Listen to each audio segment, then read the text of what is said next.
ਸੁਬਾ ਦਾ ਟੋਟਰ ਪਤਾ ਨਹੀਂ ਕਿੱਥੇ ਨੇ। ਉਹ ਬੈਠੇ ਲੱਗਦਾ ਕੀਮਤੀ ਸ਼ੈ ਖੜੀ ਜੀ ਹੈ, ਪਹੁੰਚ ਹੀ ਗਏ। कसम कर देगा, साड़ के सोहा कर देगा बच्चा। सारी जलवे बाबे दे वेखेगा अज। अस्सलाम वालेकुम बाबा। वालेकुम सलाम। बैठा तेरा मसला हल करन लई इत्थे ली। दस बच्चा तेरी के शै चोरी हुई है, सारा कुछ लभ देगा। दस बच्चा, बच्चा बोल तू दस, असी केड़ी मर्द दी दुआ। दस होए तू दस क्यों नहीं? दूजे शाह तेनू खत्म कर देगा। ਬਾਬਾ ਜੀ ਮੈਂ ਤਾਂ ਸੁਣਿਆ ਤੁਸੀਂ ਸਾਰਾ ਕੁਝ ਆਪੇ ਹੀ ਦੱਸ ਦਿੰਦੇ ਹੋ। तेरी ऐसी शह चोरी हुई है कि तेरा जिदे बगैर गुजारा ही नहीं है। मैनू लगता है कि तेरी जमा पूंजी सारा कुछ ही सी।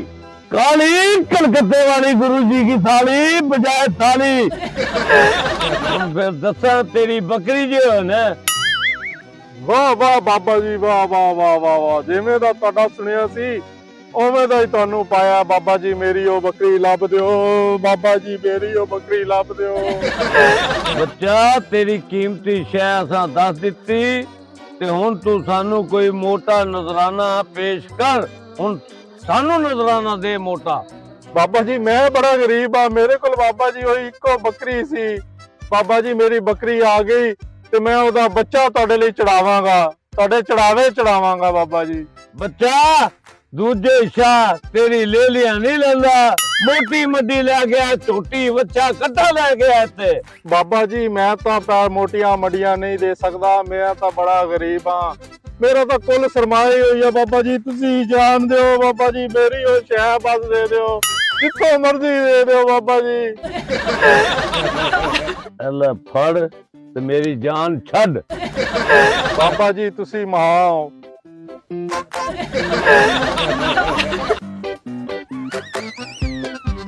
ਦੂਜੇ ਸ਼ਾਹ ਨੂੰ ਦੂਜੇ ਹੀ ਲੜ ਗਿਆ ਤੇ ਸਾਡੇ ਪੱਲੇ ਹੀ ਲੈ ਗਿਆ।